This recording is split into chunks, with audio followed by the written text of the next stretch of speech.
सभापति जी, सदन के अंदर अनेक विषयों पर चर्चाएं होती हैं। हर किसी का बहुत ही महत्वपूर्ण योगदान होता है। कुछ खट्टे मीठे अनुभव भी रहते हैं, लेकिन आज जब ऐसा अवसर आता है तो स्वाभाविक रूप से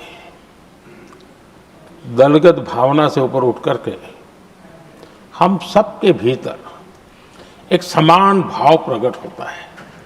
यार, ये हमारे साथी अब किसी और विशेष काम के लिए आगे बढ़ रहे हैं। यहां से जो साथी विदाई ले रहे हैं, कुछ फिर से आने के लिए विदाई ले रहे हैं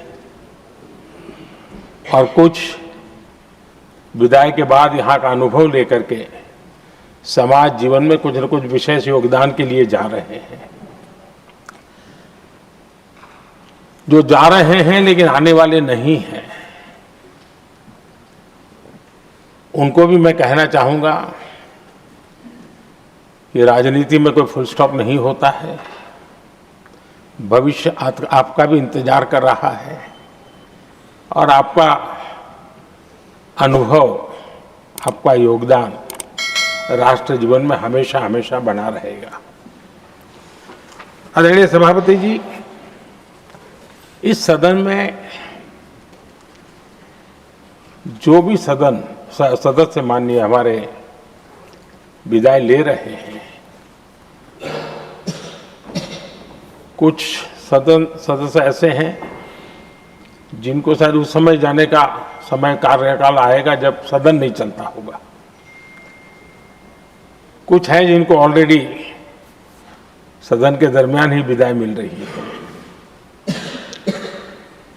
लेकिन ये जाने वाले सभी माननीय सांसदों का बहुत ही उत्तम योगदान है, इसलिए लेकिन मैं जरूर कहूंगा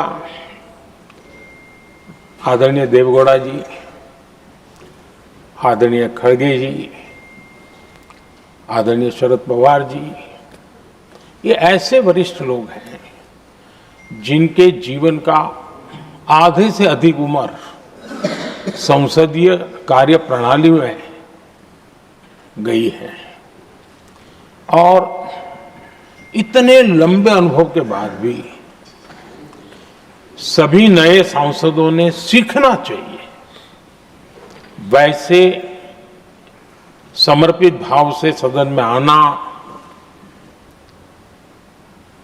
जो भी हमसे उनसे बन सकता है उतना योगदान करना, यानी समाज में से जो जिम्मेवारी मिली है उसके प्रति पूरी तरह समर्पित रहना, ये इन सब वरिष्ठ लोगों से हम जैसे सबको सीखने जैसा है और मैं उनके योगदान की भूरी भूरी सराहना करूंगा, क्योंकि इतना लंबा कार्यकाल छोटा नहीं होता है, बहुत महत्वपूर्ण है। उसी प्रकार से हमारे उपसभापति जी हरिवंश जी विदाई ले रहे हैं। हरिवंश जी को लंबे समय तक इस सदन में अपनी जिम्मेवारी निभाने का अवसर मिला है। बहुत ही मृदुभाषी, सदन को चलाने में सबका विश्वास जीतने का निरंतर जिन्होंने प्रयास किया, और मैंने देखा है कि संकट के समय ज्यादातर उपसभापति के ही जिम्मे आ जाता है कि भाई आप संभाल लेना जरा, तो उनको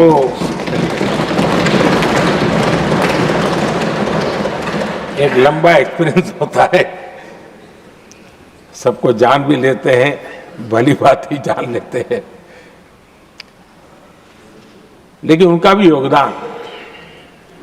और जब भी, और मैंने देखा कि जब सदन का समय नहीं होता है तो देश के कोने में कहीं न कहीं वो यूथ के साथ मिलना जुलना, देश की परिस्थितियों के संबंध में उनको अवगत कराना, उनमें एक देश के प्रति संवेदनाएं पैदा करने का वो निरंतर काम। वे कलम के धनी तो है ही हैं, लेकिन कर्म कठोर के नाते भी मैं कहूंगा कि उन्होंने भारत के हर कोने में जाकर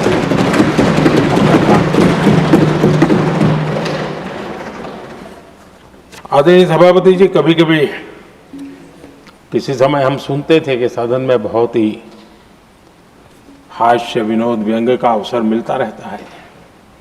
इन दिनों शायद धीरे धीरे कम होता जा रहा है, क्योंकि 24/7 मीडिया की दुनिया ऐसी है कि हर कोई कॉन्शियस रहता है। लेकिन हमारे आठवले जी हैं जी, सदाबहार है।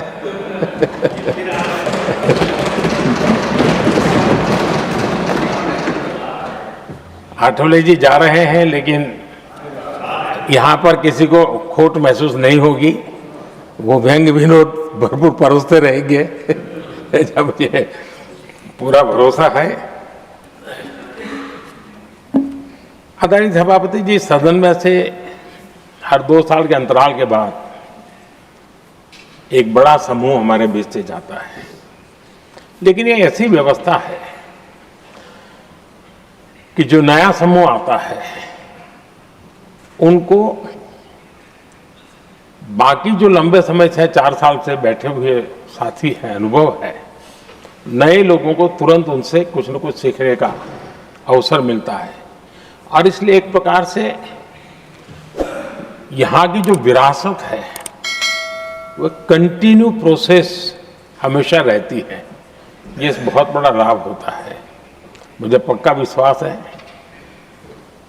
कि जिनको इस बार जाना नहीं है वो भी जो नए माननीय सांसद आएंगे उनको उनके अनुभव का लाभ मिलेगा और उनका योगदान भी सदन को और समृद्ध करेगा, ऐसा मेरा पूरा विश्वास है।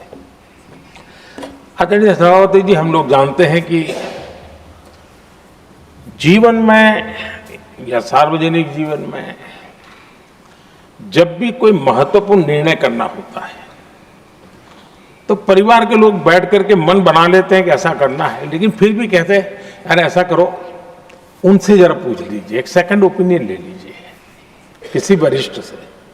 और घर में वरिष्ठ नहीं तो कहेंगे मोहल्ले में देखो भाई वो काफी अनुभवी है, जरा उनसे पूछ लो एक बार उनका मन क्या करता है। अगर कोई बीमार है तो भी कहते हैं यार ऐसा करो भाई, एक और डॉक्टर से जरा ओपिनियन ले लो। सेकंड ओपिनियन का बहुत महत्व होता है। मैं समझता हूँ हमारी संसदीय प्रणाली में ये सेकंड ओपिनियन की बहुत बड़ी ताकत रही है। एक सदन में कुछ निर्णय होता है, दूसरे सदन में फिर आता है सेकंड ओपिनियन के लिए। अगर इस सदन में होता है तो उस सदन में जाता है सेकंड ओपिनियन के लिए। और ये सेकंड ओपिनियन उस सारी बहस को, उस सारे निर्णय प्रक्रिया को एक बहुत बड़ा नया आयाम दे देती है। और वो मैं समझता हूं कि हमारी निर्णय प्रक्रिया को समृद्ध करती है।